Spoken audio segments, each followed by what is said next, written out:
Hey guys, welcome back to Suburbs of Seattle. I'm your host, Andrey Gulyy, or welcome to Suburbs of Seattle. I guess this is more of a vlogging kind of day. Like I said, this Sunday, I wanted to put out quickly a second video for you here in the next few minutes. And I wanted to talk to you a little bit about a topic that keeps coming up with some of my clients, which is new construction. And not just buying a new construction home. We're going to be talking about building a new construction home and what it takes.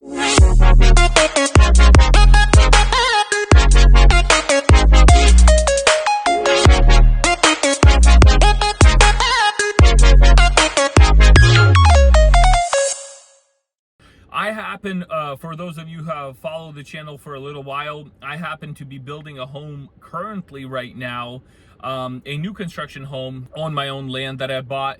And I wanted to share with you a little bit of what I'm going through, maybe some mistakes you can learn from, right? So you don't have to do them. And just kind of for you to be aware of what it takes to build your own home. Now, I started out just in general working. My first job was helping out my father doing framing new construction homes. That's kind of where I started out, and then I got into real estate, and I guess framing, new construction, right? Then real estate kind of leads me to building my own place. So I'm currently in the process right now. Our home has the framing is set up right now. I'll include a picture here, and I want to lead you through the process a little bit about what it takes to build a home. And I'm not fully done with it yet, but I wanted to share with you my experience so far. So to start, the most important thing is finding the right lender. And this is the same thing I share with you guys when it comes to buying a regular home that is not new construction, right? Finding the right lender who will give you the right terms for building your home, because there are a lot of companies out there that have different terms for different people and different deals, right? New construction loans, they're different than a regular home loan. What happens is, number one, you need to purchase your own land, ideally with cash. You can get a loan for it, but if you have cash, it's going to be simpler, easier, and depending on which part of Washington you live, right? If you're looking to live out somewhere eastern Washington, which we almost never talk about, but eastern Washington is the hotter part of Washington. A lot of retirees move there as well, but you have some bustling cities like Wenatchee, Spokane, right? Yakima, mainly wine country out east. But average lot over there could probably run you around 100 grand. You could pick up one for about 80. Average lot over here, let's say in Renton, in a development, you are still looking at about the $200,000 mark. We're talking about a basic lot in a development, 200, 250, somewhere there. Now, that is quite a bit of money for most people. I understand that. And you can get a loan for the land if you don't have the cash.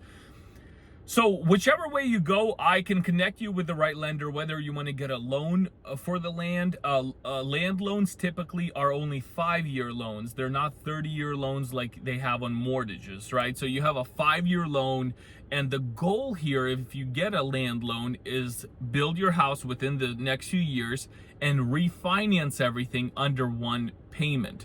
So a land loan typically has higher interest rates as well, and you have to, in most cases, bring a higher down payment than 3, 5, 10%. Usually they'll ask you for about 20 or 30% down on a land loan. So if you're thinking of $250,000, right, that's going to be what, about anywhere from $50,000 to $75,000 down.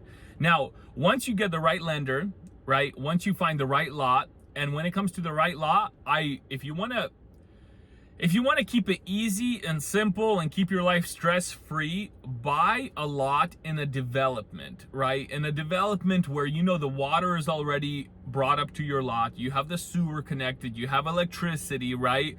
Things that you don't have to worry about, because the reality is, if you buy just raw land and you want to develop it and bring the water, sewer, electricity to it, that can, number one, cost you a lot of money.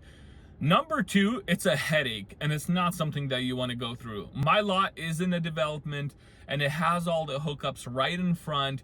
It was so easy to get everything up and running, and I probably saved myself at least a year worth of headaches, because that's how long it could take over here for you to get even permits or permission to run a sewer line, run a water line, run electricity. It can be a headache. But if you buy a lot from a builder that already developed everything, then it's easier for you to be able to do that, because everything is already brought up to your lot. Here you go. Most builders, if they're selling you a lot in a development, most of them can even provide a plan for you, the home plan. There was one here we were looking at for 250 grand in Renton. It was a simple 7,000 square foot lot, I believe 8,000, and they were providing the permits and the plans for that lot. You could literally start hiring people and build. That simple, right?